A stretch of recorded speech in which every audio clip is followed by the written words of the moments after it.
Hello everyone. We are going to discuss class 11th mathematics chapter first sets. आज हम आपको पढ़ाने वाले हैं क्लास 11th का चैप्टर फर्स्ट सेट वाला. अभी जस्ट हम आपको इंट्रो दे रहे हैं कि जो सेट है, सेट क्या होते हैं. आप क्लास 10th से प्रमोट होकर 11th में आए. आप जो चैप्टर है आपके लिए नया होगा. सेट आपने इससे पहले नहीं पढ़ा होगा, तो अभी आप क्लास 11th में आएंगे, सेट पढ़ेंगे. तो सेट होता क्या है, सबसे पहले सेट्स के बारे में हमें जानना होगा कि सेट होता क्या है. तो सेट के लिए हम जैसे कहीं किसी शॉप पर जाते हैं या कोई चीज़ सामान खरीदने के लिए जाते हैं. जैसे आप क्लास 11th में आए, जाके अगर आप बुक सेलर से बोलेंगे कि मुझे आप क्लास 11th का साइंस ग्रुप का या आर्ट्स ग्रुप का हमें क्या दे दीजिएगा, एक बुक सेट दे दीजिएगा. अगर आप अपना सब्जेक्ट बताएंगे कि हमें साइंस से चाहिए, तो वो बुक सेट एक निकालेगा. अगर आपने हिंदी, इंग्लिश, फिजिकल एजुकेशन जो भी ले रखा होगा, उस अकॉर्डिंग एक बुक सेट आपको बना करके दे देगा. ऐसे ही अगर आप किसी नेक्स्ट शॉप पर जाएंगे, उससे भी आप सेम चीज़ रिपीट करेंगे तो सेम चीज़ आपको देगा. क्यों? क्योंकि आपने बोला क्लास 11th का साइंस ग्रुप का हमें आप एक बुक सेट दे दीजिएगा, तो आपको क्या देगा, वो सेम चीज़ देगा. सेट का मतलब क्या है कि एक जो कलेक्शन होना चाहिए वो कैसा होना चाहिए, वेल डिफाइंड होना चाहिए. और क्या होना चाहिए, a set is a well defined collection of object. जो ऑब्जेक्ट होना चाहिए, उनका कलेक्शन होना चाहिए, वो कैसा होना चाहिए, वेल डिफाइन होना चाहिए. मतलब पर्सन टू पर्सन वेरी नहीं करना चाहिए. जैसे मैं अगर आपसे एक क्वेश्चन करूं कि इंडिया के टॉप 3 आप क्रिकेटर का नाम बताइएगा, टॉप 3, तो ये हमारे लिए जो मोस्ट मतलब फेवरेट क्रिकेटर है वो अलग हो सकते हैं, आपके लिए अलग हो सकते हैं, किसी थर्ड पर्सन के लिए वो और अलग हो सकते हैं. ऐसे अगर हम आपसे पूछूं कि आप अपने फेवरेट राइटर का नाम बताइए, तो हमारे लिए वो कुछ और होंगे, आपके लिए कुछ और हो सकते हैं, किसी और के लिए अलग होंगे, या हम किसी और से पूछेंगे तो उसके लिए और भी ज़्यादा अलग होंगे. तो ये हमारे लिए पर्सन टू पर्सन वेरी कर रहा है. मतलब सेट क्या होना चाहिए, एक वेल डिफाइन जो कलेक्शन है ऑब्जेक्ट का, कैसा होना चाहिए, वेल डिफाइन होना चाहिए.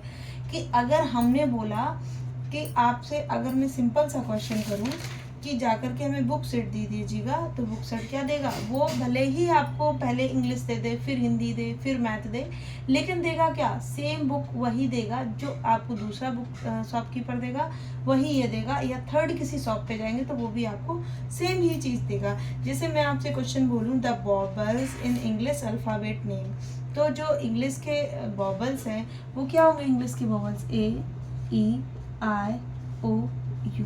सभी के लिए ये सेम जो अल्फ़ाबेट है, इंग्लिश के जो बॉबल्स हैं, ये सभी के लिए क्या होंगे, 5. ये सभी के लिए सेम हो सकते हैं. कोई इनका क्रम ये भी बता सकता है इस टाइप से, कोई इनके क्रम को चेंज भी कर सकता है, लेकिन जो कलेक्शन है इनका देखो 1 2 3 4 5, E, A, E, I, O, U यही रहेगा. नंबरिंग में क्या हो जाएगा, सीक्वेंस इधर उधर हो सकता है. आप इसको किसी और टाइप से भी इसको लिख सकते हैं, जैसे O, U, I, E, A, इस टाइप से. देखिए 5 ही रहेंगे, ये नंबर में कितने काउंटिंग में 5 है. सीक्वेंस इधर उधर हो सकता है, लेकिन सभी के लिए इंग्लिश के जो वॉबल्स हैं वो क्या रहेंगे, सेम रहेंगे. तो अगर हम आपसे सेट की डेफिनेशन पूछें तो आप क्या बोलेंगे, a set is a well defined collection of object. क्या होना चाहिए, a set is a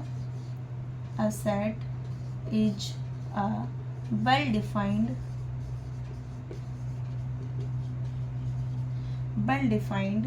collection of object.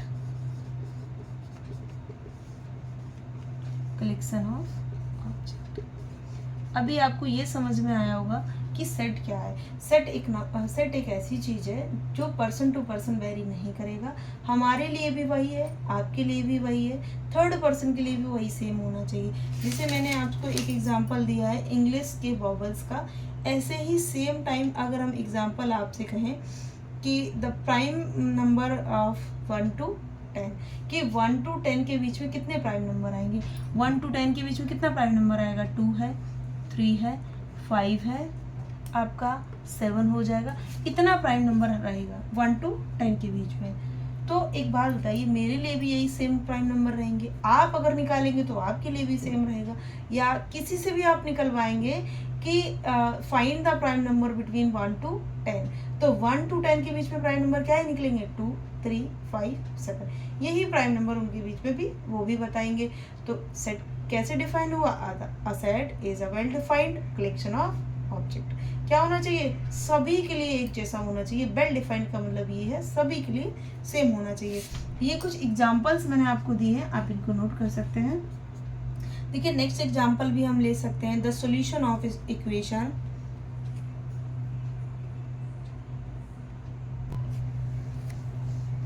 The solution of equation x square minus 5x plus x 6। ठीक है, अगर इसका सॉल्यूशन मैं करती हूँ तो कितना आएगा? फैक्टर करना तो आपको पता ही होगा, एक्स स्क्वायर 6 का फैक्टर ऐसा करना है जो ऐड करने पे 3 हो जाए, ऐड करने पे 5 है। इस नंबर पे, इस वाले साइन पे डिपेंड होता है फैक्टर करना। आपको पता होगा तो आप क्या करेंगे? 3 + 2 × x + 6, तो क्या हो जाएगा? X square minus 3x minus 2x plus 6। x की वैल्यू निकलेगी x - 3, -2 कॉमन ले लेंगे आप, तो यहाँ पे दूसरे ब्रैकेट में आ जाएगा x - 2। मतलब x की दो वैल्यू निकली, x = 3, x = 2। ये एग्जाम्पल है सेट का। ये बताइए अगर इस इक्वेशन को मैंने सॉल्व किया तब भी इसकी वैल्यू 2 और 3 आएंगी, अगर आप सॉल्व करेंगे तब भी इसकी वैल्यू यही आएंगी, 2 और 3। किसी से भी आप सॉल्व करवाएंगे तो इस इक्वेशन की वैल्यू क्या आएगी? 2 और 3 ही आएगी x की वैल्यू। तो ये क्या है?